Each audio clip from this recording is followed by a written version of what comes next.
Hello, Warriors. How's everyone doing? Brock, Hugo, hi, Ryan. Morning, Dale. So a little weaker dollar today kind of lines up with what we were talking about. And I see this happening in the 10-year. One more shot down for a 3-1-2-3. One more shot down here. And so, that means that the N is going to do the same thing here. Disappointing rally, maybe some type of stop hunt. Do you have anything at 1220, Ryan? I know there's an Elliott level there. Look, I think I do. I think I do have a level down there. Okay. Have a click. So I think that's the story in both the yen and yields. One more shot down before U.S. dollar yen heads up. Hello, Sar, Michael Schneider, how are you? Saeed, how are you? Sinatra, could we get one more shot down in the dollar before we make another move to the upside? That's also a question here. And Canada looks heavy to me. It didn't quite take out this high. Maybe it will, but perhaps we're getting close. I'm seeing a lot of 3 drives everywhere, potential 3 drives. Looks like the same thing here. In crude oil, here's 1, here's 2, and another one will be 3. So look at that. Sometimes they pop up all over the place. See that, Blake? Lots of 3 drives. Okay. There's going to be another one here. All right. So, but that's going to mean some nice trade setting up. I don't know if it's going to be on the NFP tomorrow or it'll stretch into next week. That's probably because of the NFP tomorrow, and we've had plenty of action. S&Ps, got through the 45.50 level and then rallied right back to it and sold off. I can't short this stuff down here. What meeting, Gorkum, are you talking about? Not concluded the meeting? OPEC? Okay, so maybe that's what's going to happen. They sell it off one more time. This low was 64. Maybe we go 62. Metals, getting a nice recovery in silver. Maybe we could rally up to 23.5. I'm not ready to do anything here. In fact, look at some of the silver shares that I'm following. Here's SILJ that I never bought. I don't know. I can't buy anything that looks like that, or this is almost at new lows. And then you look at Newmont, even the dailies look like they're all set up to make new lows here. And I'm thinking gold shares, GDX could trade down here for a long-term buy. This blue line comes in at, around 26.5 or so. And maybe we'll be there by the end of the year. We'll see. I know someone that's looking for, in gold, one more shot down. This is the miners. And then $100 rally and then new lows. I don't know how these guys trade this, but anyway, they're looking for, again, we took out this trend line, but we're not able to close underneath it. So I know someone's looking for like around here and then a rally back and then finish it off down there. General feeling is bullish US dollar and bearish everything else. Yeah, that's usually what happens. Although I still think that when we have a bigger decline in the stock market, it's going to happen with a weaker dollar. But I still think Dixie, even if it trades lower, is going to make a move up towards this 98 level. So that's what I see this morning. Any Trend is your questions? friend. Huh? The trend is your friend. Yeah. So I think there's going to be some inflection points, but definitely yesterday was the first time in a while I saw, silver down 50 cents and gold up $8. So they're kind of turning that ratio around a little bit today. But, I'll ask Stel, are we getting closer, buddy, to where you want to buy it? We are getting closer. My target is, I've been talking about it, 21. I mean, we could, on the extreme case where things are really hawkish on the part of the Fed, or if we get a really good risk-off move, we could see 19. 21, 19 are the two big levels, and so I'll be buying some at 21. That's for sure, and then we'll see. But you need patience. Wasn't there a song, Hey 19? Don't know, but I'm gonna Google it. Before our time, probably, Dale.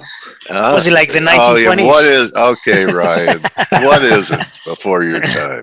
All right. Anyway, Steely Dan, John Navin, John from my generation. Thank you for being my memory, John. Anyway, Hey 19 is going to be the theme song for us to get long silver. Probably stop short of it, but I'm sure looking to buy some by the end of the month. By the end of the month, I'll be long metals. It's one of the hardest things for me to do is to sit on my hands when I have a very strong conviction on something. But obviously, you want to get the timing as right as possible. But I really think that that metals are going to do really well.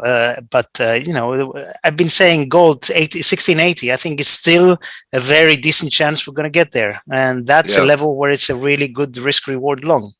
Under those, under the big lows here, right here.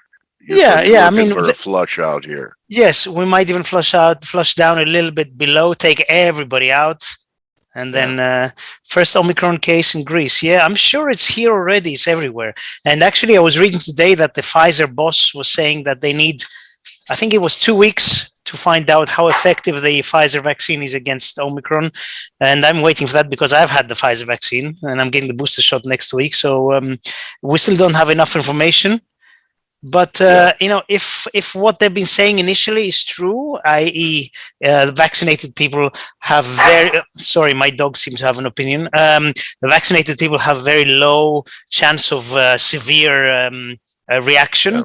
Then I think that's going to be a good thing overall, because this thing spreads apparently really easily compared to the Delta and the other variants. And if everybody gets it and the majority have very little reaction. I'll take that. I was commenting last night in the chat room because I've got the feeling that the guys in the US are getting different news to what we're getting over here regarding this variant. We saw yesterday there was a big bit of a flip out because there was a case in California, I think, and then F.A.C.E came out, again saying that vaccines may be less effective, and the market seemed to have a flip out over in the States, but this side, we're getting more stories leaning towards the fact that it's not as bad as maybe feared. But it seems to me like that news doesn't seem to hit America as much. Is that the case, Dale? Are you hearing that this thing is really scary or not? What I've heard is they don't know, but what I've been reading is less severe, and that this variant could be, I actually wrote some positive news, could be the beginning of the end of the pandemic if, more people will get infected with less severe symptoms. We haven't heard anyone die from it yet, right? So that could be, no one is really going to a hospital. Yeah. Good point. And what's it like in the mainstream media? Is it all scary, or are they coming around to the sensible type of thing that you've just mentioned? Well, it's all depends what news station you listen to, CNN or Fox, but, and then Gorkum says spreading may cause more mutation. I don't know, but you know what I do know? You can't trade off of a COVID virus. That can't be it. I think it was not as much of COVID, even though there was a case as it is about Powell remaining pretty hawkish, and he actually thinks if if it causes shutdowns, less labor, it actually increases inflationary pressures if it creates problems, because you're going to have maybe some less demand, but you're also going to have less workers to get supplies out to the world. Yeah. Especially if they're lockdowns. So 100 years ago, it lasted 3 years. So I think this is going to be our third, right? Yeah, there's your good memory again, Dale, from 100 years ago. So, yeah. Okay, yeah. Kevin says living with it forever. And right, yeah. And also read a book. There used to be this guy in CNN from Harvard who wrote a book called Variants.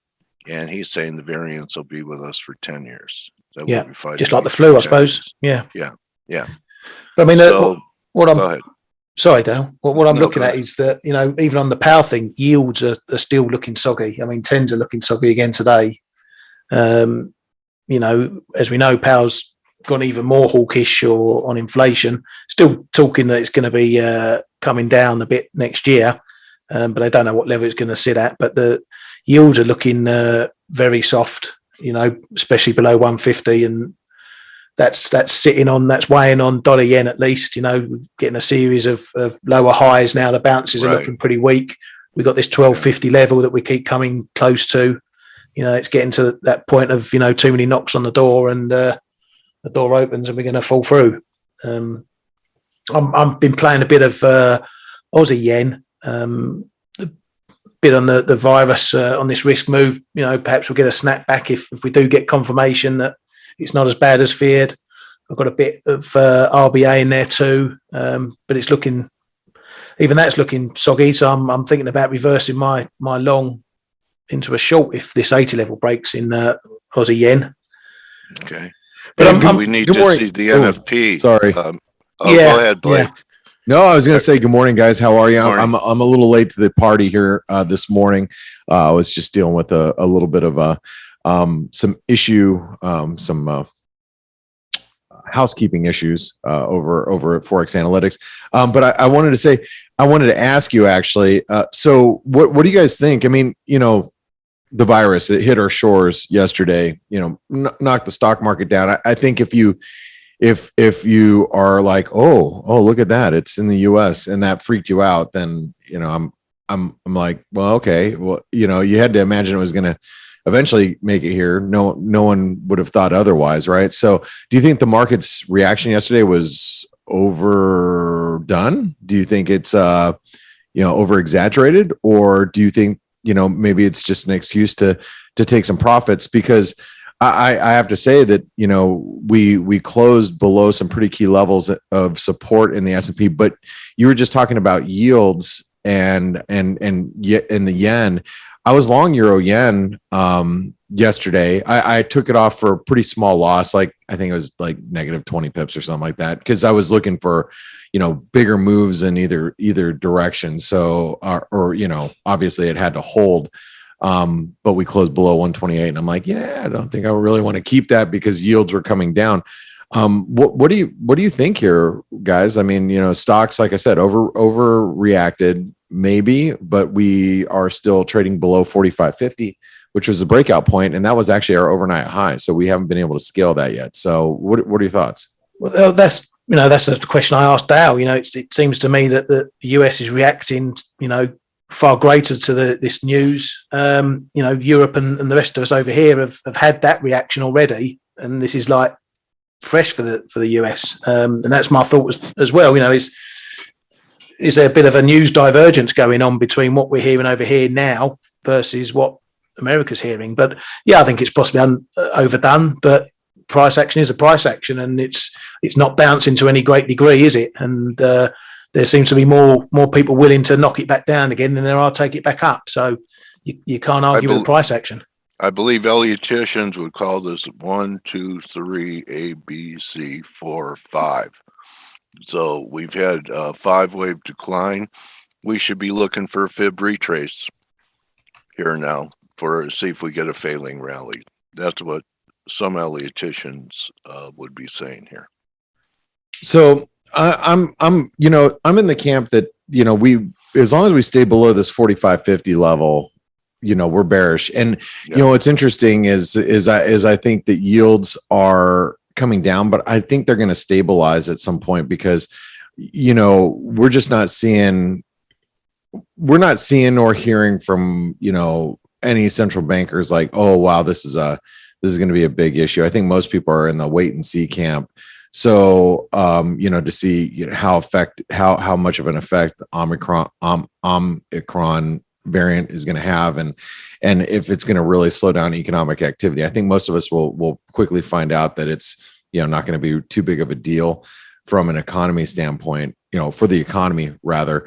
But what I'm more interested to see is how stocks react here, because I think it was we had some overnight news like Apple's down, I think pre-market. Let me double check what it's down this morning on some slowing iPhone sales.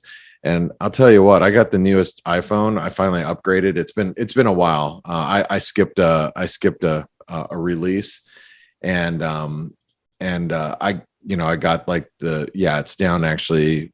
It's down a few bucks this morning. I think it's one of the things that's weighing on the NASDAQ. But I got the new version. It's like, I don't even know why I got the new version. I got the new version because it was cheaper to get the new version than or it's just as cheap to get the new version as it was to get the iPhone 12. But it's like, what's different? Or just as expensive. It actually is more expensive, but because it was on quote unquote special, I got this this deal. But it's like, if I had the iPhone 12, I wouldn't have upgraded. There's no reason. But anyway, what are your thoughts here, Stel? I didn't hear from you this morning. My thoughts on equities. If you guys remember, the Fed told us, yes, we're going to be tapering. We're looking at hiking. This is a while ago, and the markets, what have they done? They did nothing. They just crept higher. And I think we can all agree that one of the major reasons why equities have just gone through the roof over the past years, is that we've had zero rates and QE and basically very easy money. I think, and I think you guys might agree, when they started talking about tapering and hiking and all that, many of the commentators, I think ourselves included in the beginning, were saying they're never going to do this. They're not going to taper. They're not going to hike. And now suddenly, they're becoming more hawkish. So Powell told us this is not transitory anymore or something like that. And we might bring forward tapering and hikes. And the market's going, oh, crap, these guys are going to do it. So I think this is the reaction now, kind of a delayed reaction we're seeing. Yes, it coincides with Omicron and, the COVID story is going to be with us for a while. But I think we need to pay extra attention to stocks now, because they could really be leading the way and with a delayed reaction. So I think now we're seeing basically what we should have been seeing, given the fact that the Fed is going to be tapering. And remember in 2018, late 2018, when we had the taper tantrum, stocks went down, what was it, 25%, the S&P. So it's very easy to see an equivalent move, which will then cause the Fed to, guess what, backtrack and probably say, yeah, we're going to just stop here and see where we go. But I think we're seeing a delayed reaction. The index I'm looking at is actually the DAX. I think you mentioned it on your trade-off video. It's the dead DAX, meat, baby. It's I call close. it dead meat. It's dead really meat. close now. I mean, it's staring at the abyss. It is staring at the abyss. It's at really, really critical support. Yeah. And I do believe that if we get below here, we're gonna have a nice slide there. But go ahead.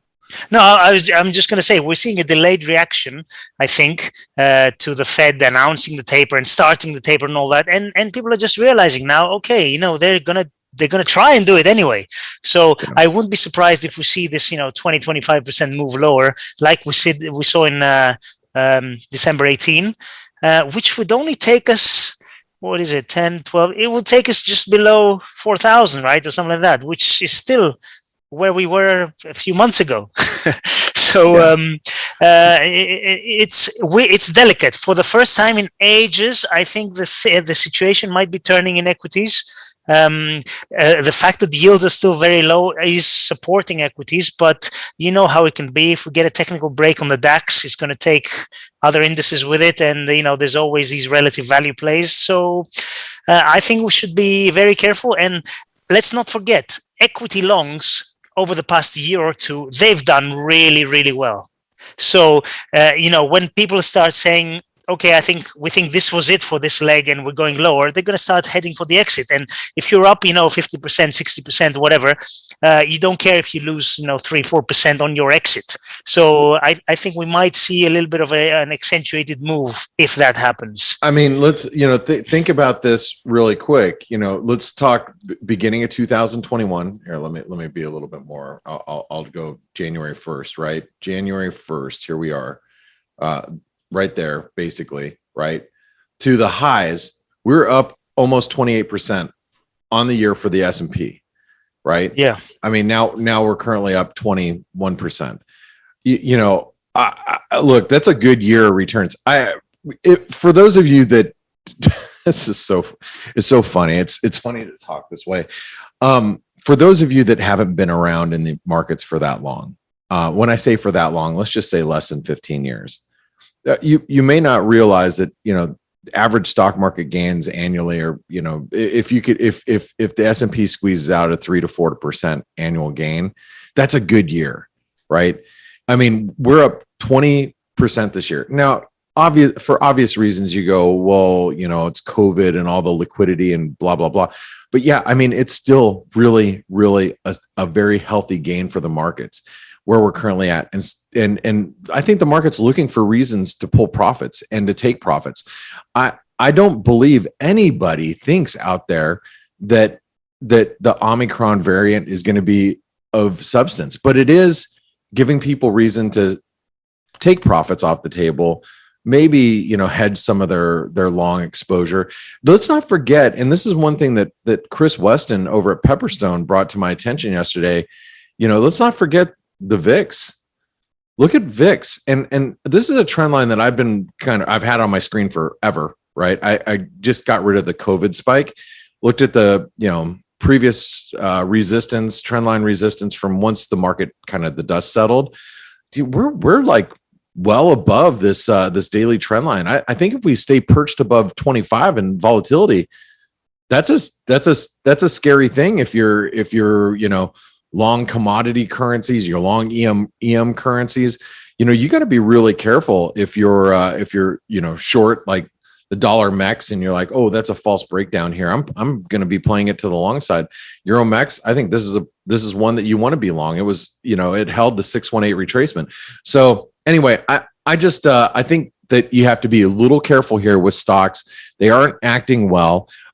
I wanted to point out the dollar Canadian. Few of us are trading the dollar Canadian right now. I was shorting the dollar Canadian on Monday while we were below 128. Right here, we spiked above 128. I shorted it again. Thought that was a false breakout yesterday. We got a daily close above 128. I don't want to be short anymore. We're above this downtrend line. My opinion is dollar Canadian's probably going to trade back up towards the 129 key resistance. Like you can see all these spikes that reject us up there. I think that's where we're going, especially with, these OPEC headlines that have come out overnight or just now, actually. Crude continues to stay weak. Crude looks like we're going to trade a 61 handle. Dollar Canadian, that's going to put the dollar Canadian probably close to 129 at least, maybe even higher than that. Some of the other currencies that might be affected is, dollar MEX. You could see the sterling come under pressure. Sterling's had a nice bounce, but I still think it's below support. So UK is a big oil exporter. It's a big part of the UK GDP. How big, Ryan? Not as big as it used to be. 3% of GDP or something like that. Something like it's. Could But be. it's still, I'd have to check it. It's not the big boost it was. I mean, the pound can be a commodity currency when it's got nothing better to do. yeah, right. You know, like why not? Give me a reason to short sterling. I'm just kidding. But you know, that's one of them that could come under pressure. You know, Norway, obviously, you know, you look at the dollar Norway, we're stuck up here against the highs. We break out, this thing's gonna rip. I was waiting for a dip, but I'm gonna have to buy a breakout. And you know, most of the Forex analytics community know I was playing it on the long side all through here. So and you know, I've been waiting for a dip, but I'm sure everybody who's long Norway is expecting a dip too. And if you don't get it, the longer you stay perched up resistance, the higher the risk is of a breakout, right? One of the other things I wanted to point out really quick is the Aussie. You know, I was trying to play this on the long side the last couple of days, you know, that false breakdown. I got out of it basically for a few pip gain. It wasn't much of anything. I wouldn't be surprised if we trade back to 70 cents. I still want to be long the Aussie, but I think you got to let people get shook out of this market. Right. So anyway, I want to make another comment because I had a new trader in the Forex Analytics community. Justin had wrote in about day trading and asked me a question about, you know, hey, you know, is there a certain, you know, pip value that I look for to be profitable before I take profits or move stops? You know, I don't think there's a one answer fits all, because each currency pair is going to be a little bit different. And I hate giving that answer, but it's true. The way you trade the euro is going to be different than you trade, let's say, the dollar mex, or you trade the sterling Aussie, you know, the pound Aussie. You know, you because of every currency pair has a little bit different you know, average true range and volatility. And you're just gonna, you know, you're gonna have to be a little bit more you know, flexible as far as, you know, what you're looking for. But my opinion is you try to get yourself in a really optimal point of entry where you could get your stops to break even as soon as possible. And so usually, you know, I like to use the euro as a baseline. You know, for the euro, if I can be up 20 pips or so, I can move my stops to break even, take a little profit, and hopefully I had such a good entry point I can let the rest run for the remainder of the day. You know, if it's the dollar mex, it might be more like 200 pips because of the wider, you know, volatility that it has throughout the course of the day. Same with, you know, the rand or maybe the peso. The loonie, I might give a little bit more leeway. Like, say I want to make a 30 pip gain. Like, I just bought it this morning at 128.04. If you guys are in the trades room, in the Forex Analytics chat room, you can see my entry here was 128.04. So, you know, as I'm trying to get in at 128.04, what I'm just looking for is for us to break highs. Then I can move my stops to break even and try to ride this bull flag out towards 128.70, because that's where I think it's going. And if you guys follow us via Twitter, you already know this because I posted this out on Twitter here earlier. So I'm just trying to get a move up to the higher end or the upper end of this channel. As soon as we can get a breakout, I move the stops. So anyway, that just you know, it depends on the currency, but it's kind of a loose answer that I wanted to make sure I addressed. I think you're spot on, Blake. I think you're spot on. You know, that's the advice I give all sort of inexperienced traders. Don't worry about your profits. Worry about your risk. If you can get your risk down to zero as quick as possible, all you've got from there is upside. Right. That's say it. Can you say that again, Ryan, and say it slowly? Yeah. If you can get your risk to zero as quick as possible, the rest of it is upside. Yeah. So don't worry about profits. Worry about your risk. The one line that I got taught, something that stuck with me forever when I was on the floor, is someone told me trading is not about learning how to win. It's about learning how not to lose. If you do that, you've only got upside. Manage your risk first. Worry about profit second. Yeah, and that's so key. You know, and It's really a lesson that you have to learn when you're in a choppy market. You know, and I'm going to tell you right now, guys, we are, and I stand by this, and I know for the last, year, I'm like, the FX market is where you're going to want to be, really, into this year, and it's finally starting to happen. We're starting to see, FX volatility pick up, but this is the place you're going to want to be for the next several years.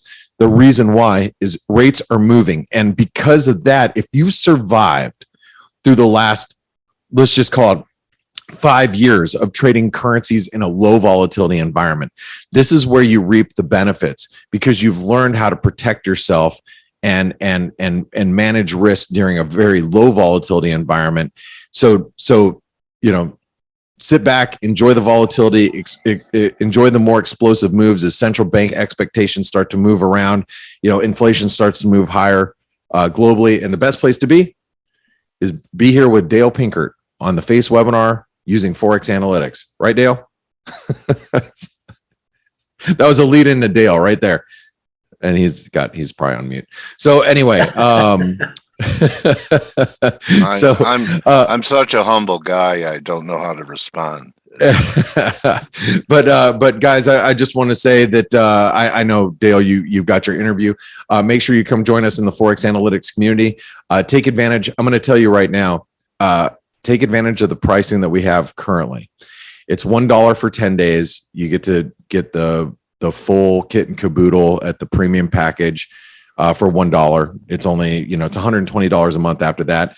Or if you decide to go with the light version, you don't want the chat room, but you want the app and all the live webinars, it's only $19 a month if you decide to do that after your 10 days. But through your 10 days, you get, for $1, you get to, access all the chat rooms and all the analysis and all the live webinars that we do throughout the course of the day. Because we're going to come back in 45 minutes and do the Morning Edge webinar and go through all the analysis of all the majors and all the different markets. And we'll be developing this bias chart.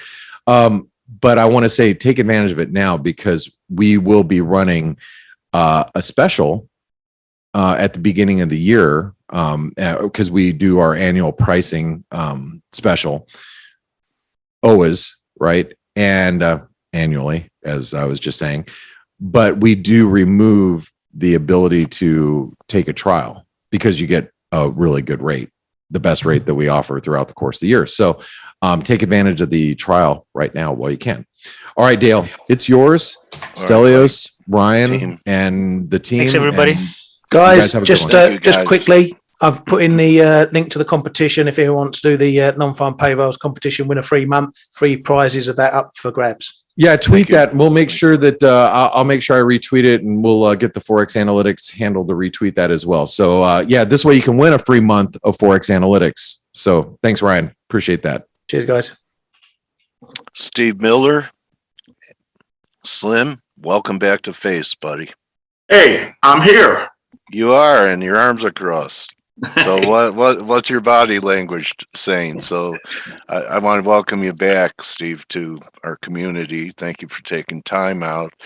You want to share your screen, and I have a few questions for you. You have questions for me? Okay, well, that's great. Right. Yeah, I can share. All right. So let me ask you, buddy, is this meaningful? What happened in the stock market the day after Thanksgiving? Kind of a surprise attack for it to happen when most people were away. So do you want me to share my screen and put up charts yet? Or yeah, you could do that. Do you see my chart here? Yeah. Wow. Okay. Yeah. I do. Yeah, all your cycles and everything. Right. We're just briefly, for those people that are new to what we do, we're cycle analysts. We look at the rhythms of the market, and there are three major components to our analysis. It's the cycle analysis, and those arcs that you see in the bottom are a drawing tool that help us see those rhythms in the market. The momentum indicators that we use are called either the reversal scout, which is this line right over here that you see, or the slim ribbon, which is here on the daily chart, and our swing high, swing low analysis, which gives us the support and resistance areas and our targeting. So your question was about the stock market and what we're seeing right now. Is that correct? Yeah, that's right, Steve. You know, I mean, the bet. You know how everyone says for the last decade or so, BTFD. You know, every time, and they that's get correct. bailed. Okay, right. So and all of a sudden that's starting to change a little bit, right? As we see this, you're looking at a couple of years of cycles right in here. As we look at the weekly chart on the S&P 500, and each of these yellow oval periods that you see are the corrective periods in each of these cycles where it's expected to be a decline.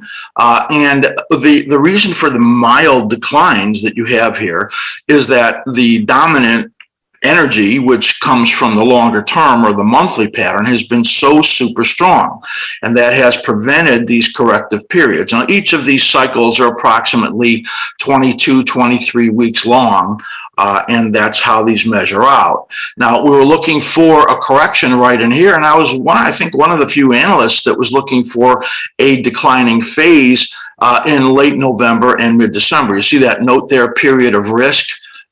From mid-November to December, we were looking for this decline, and we suggested it would be about 4.5% to 6%, and that's what we're getting. You know, most people were talking melt up, Steve. Yeah, for the month of December, you know, so the patterns were just embracing that. The patterns were just not suggestive of that, and it was more likely we were going to get down into these fib supports over here. We thought it would get under 4,500 with a decline of, you know, probably 250 points, and then get into your Christmas rally. More favorable seasonality. Now, interesting, you're getting this decline during a period of favorable seasonality. And, you know, I think everything about the news about Omicron that's come out, you know, I think it's really a false flag. And the reason for that is that, you know, when you get a decline like this and, you know, actually a free fall nature that we've seen, it's because the market had susceptibility to it. You know, almost a 2 times valuation to GDP, historic, every other measure, historically high valuations, and still people were bullish for the very long term. Now, you can see in here our analysis is suggestive of the fact that there is likely going to be a rally into the early part of next year to take out those highs once this decline is over with. But our longer term analysis is suggestive that the peak for this entire bull market will be in the first quarter of next year, and that there's actually a fairly significant decline coming next year. We have been talking about 22 being a bear market year, and we still believe that to be the case, even though the probabilities are pretty high that early in the year we're going to make a new high. I just think that there's been a tremendous amount of deterioration underneath the market that we've seen, and of course being held up by the action in the mega cap stocks. And now Apple has turned to crap, as you can see. This is the daily chart with our cycle analysis on there, and a very key level that we were showing right in here when it broke underneath that corrective low, and that our momentum had gone from this is the slim ribbon PO. It's a proprietary indicator that was green and giving bull signals, and now it is neutralized for the first time in many months. So momentum conditions have deteriorated very significantly when you look at that. Now we're looking for a low of this cycle to occur in the next 4 to 7 trading sessions, and then get into that more positive period that aligns both in this daily chart and the weekly chart. So these charts are available. This is created on Thinkorswim, and our level 4 members actually get this live on their on Thinkorswim, and our level 3 members get our broadcasts of these live charts also. Okay. So that's a look at the S&P 500. These cycles, Steve, at the bottom, it's part of Thinkorswim's charting package, or actually stuff. This is simply a drawing tool. In here, I can go to drawing tools and go to these cycle lines and just put them in here, as you can see. So it's a guide, a drawing tool. It's on Thinkorswim. It's on many, many other platforms. Many people use TradingView. It's variations of this are on TradingView. Again, it's not an indicator. You have to do your own analysis on these charts and look for these repeating rhythms. All of our significant charts have this analysis on it. I heard you guys talking about the dollar and yen, of course. Let's just go up to 6E so you can see what this looks like on the yen chart, right? On the euro chart right here, and you can see how the cycles formed that head and shoulders top. We had projected down to that head and shoulders measurement. On this timing, you see the low coming in right here and the declining phase all through that period. It was a perfect touch of that measurement. And we actually believe the dollar is in process of topping right now, and the euro is in process of bottoming right now, which should Could we get another shakeout under these lows? Well, the shorter term pattern is suggestive of the fact that there could be one more shakeout coming. And if you look at that date, it would be right till about the end of the year. And then that would give you a test of the high. Of course, the inverse correlation to this is the dollar. So if I go to $DXY, you'll see that the opposite is occurring. These patterns are suggestive of getting up into that wall of fib extensions one more time on the upside. We had looked for 96.30, and then we raised our estimate to over 97, which it basically got there. We think this is a topping process in the dollar and a bottoming process in the euro going on right now. You can see, looking at our slim ribbon right over here, that this is still bullish and maintains being positive. And now we're getting this little green arrow on the bottom, which is a momentum indicator resumption. That tells us that it's likely that we're going to try to get a test on the upside in here. Okay. And then that would be the opposite, of course, for the euro, because they're 57% weighting. Okay, so while the dollar is in a peaking stage, can I assume that with the dramatic sell-off we've seen, especially in silver and gold is heavy as well, that we should be looking for cycle lows in either of those? Well, I'll tell you that my belief is that the silver and gold market are in an extended corrective period, which is pretty mild, that is likely to continue into the middle part of next year. I don't think we get any upside breakouts. However, this silver chart, as you can see, it has our complex analysis on there, points to a bottoming going on in silver for the short term. So it is reasonable, once I have this anchor point here, I'd be projecting up into the area of about 23 and a half for a bounce. But the longer term patterns are still suggestive right in here.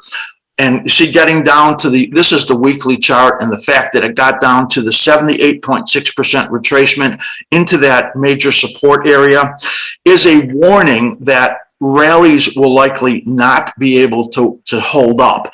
Now, if you look at our momentum indicator, look where it turned over right here, the Slim reversal scout. That gave you this negative decline through the minor cycle. Here's where it turned over, gave you the decline through the dominant cycle, and it is turned over here already. So this tells us that any rallies in here all for the next couple of months are very likely to be false. And our longer term perspective points to a low in May, I think it's in May for silver, which says that all of this, this long corrective period that we're seeing right in here, or this flag formation that you see on this chart, is suggestive of continuation of that corrective period. See this dominant cycle on the bottom? I have a message right there. That aligns with the monthly trough in June of 22. So that, all of this corrective period, or this big flag, I think continues out into next year. And then the big move that people are looking for, and I'm accumulating silver very slowly, physical, because I think that, silver could very well be a $40 to $50 number sometime next year, but late in the year. It has to get past this corrective period. Gold, has been in the same correction since almost 2100, And that, after this massive move that comes from 1,000 all the way to 2,100, it's in a correction, and it's a pretty mild correction. And this one actually points to a little bit earlier low. This is May 8th of next year for that corrective period. So we actually think that in rallies, gold is a sell in here. And the correlations between gold and the dollar are breaking down a little bit also. So I don't expect that we're going to be able to see a lot out of gold. You see this red resistance area. We're looking for a bounce in gold, and that would be from about 813 up to about 838. Okay. That would be the resistance area. And on the daily chart, you can see, look at the beautiful alignments of these cyclical patterns. Each of those yellow zones, the corrective periods called for declines, and they came exactly. And right now we are in a bottoming area in the gold market, where we should get a bounce into that area over that 813 area, but it's not very far, and it shouldn't be very sustainable based on what we're seeing in here. Okay, so we've had a $13 decline in WTI, Steve, and everyone was bullish. We had backwardation. I'm going to tip my hat to me on that one. It worked out pretty well. I'm thinking that there's another rally in crude, and that this might be pretty close to a buying opportunity now. Well, that might be the case, but you see that it's down there through the 78.6. And you see that little negative warning on the momentum condition that occurred 3 weeks ago. Yeah. We have been warning our subscribers for several weeks that the gasoline market, which broke down earlier, had been warning that the peak was in place. We had originally projected to 92 in the oil market. Yeah. And then when the breakdown in momentum conditions changed, we warned everybody that the top was in place. 92 is off the table now. Off the table until maybe sometime next year. I don't care what OPEC Plus does right now. It doesn't matter. The conditions are such that, if you look at the previous time right over here where momentum condition turned down, you see that red arrow. Yeah. The decline was through the trough here at the bottom of the cycles. Right. In this case, that next trough doesn't come until February. Yeah. So that says that the rally, which makes sense that it would come in a rebound, which that's 72.5, that's around 75. Well, that could happen. When I look at the shorter term pattern right in here, you can see there's a minor low due right here in the next several days, and you could get a rebound. But again, 72.5 is a place where you have to start looking that it's going to be in trouble. Look at the slim ribbon in here. You see the bottom. This is the green reflection of the slim ribbon PO and the positive indications that you had and the inertia as it was widening and moving up. Right over here is where we got the negative signal, and this turned red, and momentum and conditions in here are horrible. And a rebound can come, and often the slim ribbon is support or resistance, and there's that area where it's likely to be a lot of information on there. So this is what cycle analysis looks like, and it's made up of multiple time frame analysis that each of the longer time frames creates a dominance, and you get messages out of the interactions of the different time frames. We have 4 analysts on our team right now that are experts in this, and we're probably some of the only ones in the world to do this style of analysis. Okay. It looks very complex when you look at it. However, once you really get the eye for it and you get attuned to it, it makes a ton of sense. Okay. Is there anything else, Steve? You're from Chicago, right? Yeah. All right. So you have to be paying attention to grains. Yeah, of course. And I'm curious, I look at DBA and, remember the old days, Steve, when the chant from the CBOT was beans in the teens? Well, they've accomplished that several times since our earlier days. How did they look to you? They've had a massive pullback, and they look like they're trying to make a move again, the beans back to the upside.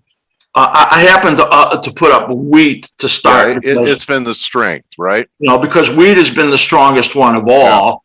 And here you can see, you know, it's the momentum. Actually, you can't see that little line is still on the strong side. The break that we had is a warning. And look how it came up and tagged those fib extensions, which was just fabulous. And then you got the reversal. Wheat to me looks like it's done, and there's a corrective process out into those two vertical lines that you see there are the time range for that low. So it's somewhere out January to February where the next low is due. So actually this should be probably extended down to that next support or the bottom of that right over there, where that low should be somewhere in the 770 area. For the wheat market. It's not that far down, but this is a warning of a peak in there. Now, I happen to like the corn action is a little, I'll get to beans in a moment. Okay. The corn action is, while it's a little toppy and in resistance, is a little bit stronger, I think. So, I mean, if I were to do a pair, it would be long corn, short wheat, looking at that.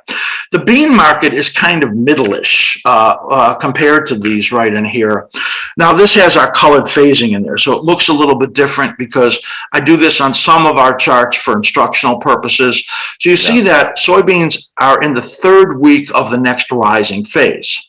However, the decline has just been, you know, pretty relentless. And you see this cycle low right over here where this went negative.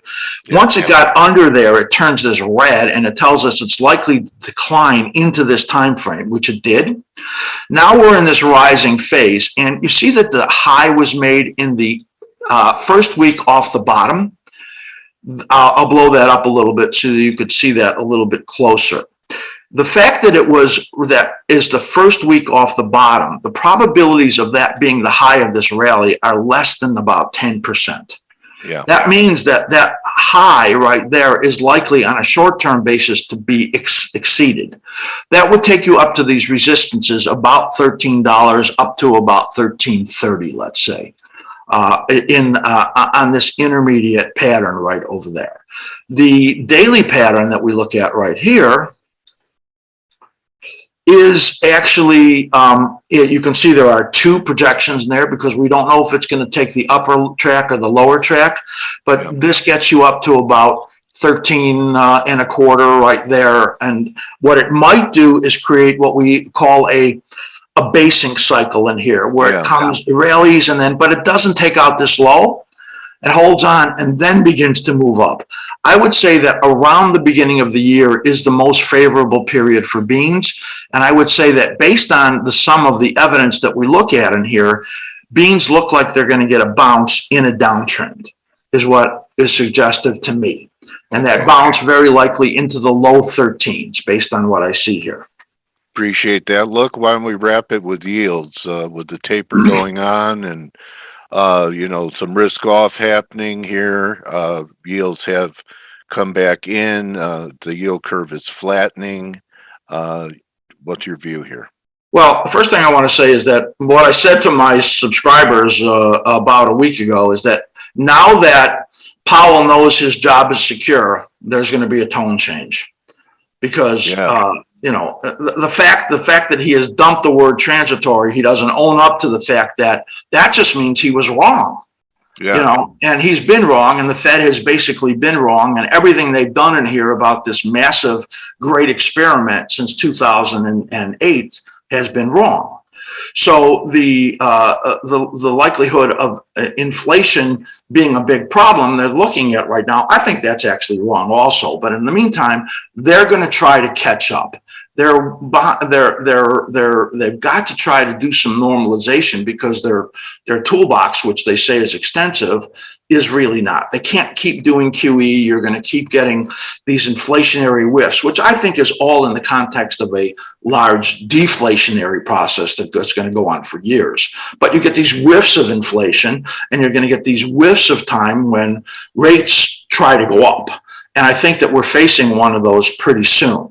So the next thing that we'll look at in here, I'm just going to start out with the TNX, which just shows you the remarkable cyclicality that we look at right here. So I'm going to look at the cycles right in here.